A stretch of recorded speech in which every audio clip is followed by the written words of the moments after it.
Hello കൂട്ടുകാരെ, നമ്മളെ പുതിയ വീഡിയോയിലേക്ക് സ്വാഗതം. ജർമ്മനിയിലെ ഒരു വെറൈറ്റി കട കണ്ടാലോ? ഇതാണ് ഇവിടുത്തെ യൂസ്ഡ് ഐറ്റംസ് വിൽക്കുന്ന കട.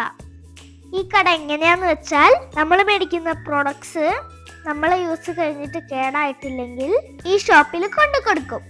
അതിന് നമുക്ക് പൈസയൊന്നും കിട്ടില്ല. ഇവരത് വിറ്റിട്ട് എല്ലാ പൈസയും ചാരിറ്റിയിലേക്ക് കൊടുക്കും. ഇവിടെയുള്ള പ്രൊഡക്ട്സ് എല്ലാം നീറ്റ് ആൻഡ് ക്ലീൻ ആണ്. ഇവിടെ എല്ലാവിധ സാധനങ്ങളും ഉണ്ട്. Kitchen items, furniture, books, chappal, dress, toys, അങ്ങനെ ഒരു വിധപ്പെട്ട എല്ലാ സാധനങ്ങളും ഇവിടെ ഉണ്ട്. ഇവിടെ എല്ലാ സാധനങ്ങൾക്കും ചെറിയ പൈസയുള്ളൂ. നമ്മൾ കുറച്ച് ടോയ്സും ക്രോക്കറീസും വാങ്ങി. നമ്മൾ പോയ അന്ന് ഷോപ്പിലേക്ക് കയറാൻ ക്യൂ നിൽക്കേണ്ടി വന്നു. ഇവിടെയുള്ളവർ ഒരു മടിയും കൂടാണ്ട് ഈ കടയിലുള്ള പ്രൊഡക്ട്സ് എല്ലാം വാങ്ങിയിട്ട് പോകാറുണ്ട്. എനിക്ക് ഈ കട ഭയങ്കര ഇഷ്ടപ്പെട്ടു. നമ്മളെ നാട്ടിൽ ഇങ്ങനെ ഒരു കട വന്നാൽ നല്ലതല്ലേ? എല്ലാ പ്രൊഡക്റ്റും നമ്മൾ മാക്സിമം യൂസ് ചെയ്യില്ലേ?